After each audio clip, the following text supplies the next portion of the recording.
शिक्षा, जमीन और पूंजी के बंटवारे में समाज के सभी वर्गों में समानता हो।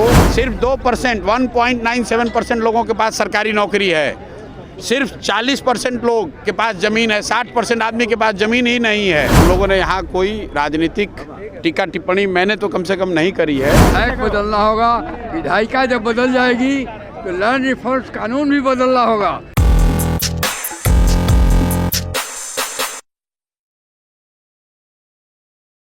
की जयंती मनाई गई, क्या कुछ कहेंगे कर्पूरी जी को लेके, क्योंकि बिहार में तो कर्पूरी की पॉलिटिक्स चल रही है, सब कोई कर्पूरी की जयंती मना रहे हैं। नहीं, जयंती मनाना एक बात है और जो कर्पूरी जी जिस समतामूलक समाज की परिकल्पना कर्पूरी जी ने की है उस पर कायम रहना दूसरी बात है। हम लोगों ने यहाँ कोई राजनीतिक टीका टिप्पणी मैंने तो कम से कम नहीं करी है। हम लोगों ने ये कहा कि समतामूलक समाज बनाने के लिए जो कर्पूरी जी की सोच थी उसके आधार पर जन स्वराज की क्या परिकल्पना है। हमने वो 5 स्तंभ बताए कि नौकरियों में आरक्षण के साथ साथ राजनीतिक भागीदारी, जनसंख्या के हिसाब से राजनीतिक भागीदारी और कहीं न कहीं शिक्षा, जमीन और पूंजी में जब तक समानता, पूंजी के बंटवारे में समानता नहीं होगी तब तक समतामूलक समाज के बनाने की बात सिर्फ नारों में ही रह जाएगा। और जन स्वराज इसके लिए पूरी तरह से प्रतिबद्ध है। कर्पूरी जी का जो अपना सपना रहा है, कर्पूरी जी की जो समाजवाद की जो बेसिक फिलॉसफी है, समाज में समतामूलक समाज बने, बिहार में समतामूलक समाज बने, इसके लिए जन स्वराज इन 5 चीज़ों के लिए प्रतिबद्ध है।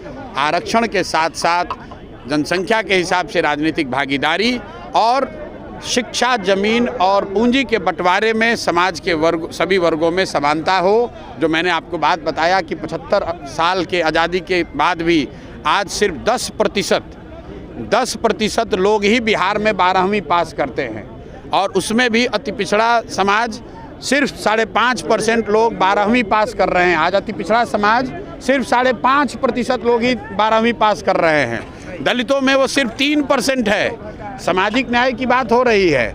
जब 3% दलित समाज के लोग ही 12वीं पास करेंगे तो आप किस समानता की बात कर रहे हैं। मैंने आपको आंकड़ा देकर बताया है। सिर्फ 2% 1.97% लोगों के पास सरकारी नौकरी है।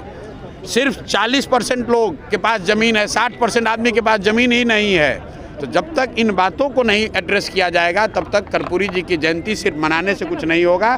तो हम लोग सारे लोग इस चीज़ के लिए प्रतिबद्ध हैं, जन स्वराज प्रतिबद्ध है और मुझे विश्वास है कि समाज में लोग उस बात को समझेंगे और जो भी कर्पूरी जी को, समाजवाद को मानने वाले लोग हैं इस विचारधारा से जुड़ेंगे और इसका समर्थन करेंगे। परिवर्तन की बात आप कर रहे हैं और बिहार में लॉ एंड ऑर्डर काफ़ी ज़्यादा बढ़ चुका है। गोलीबारी लगातार हो रही है, गोलीबारी हो रही है। प्रशांत जी जो कहे हैं उसको अचीव करने के लिए एक ही काम करना होगा, सरकार बदलना होगा, विधायक बदलना होगा।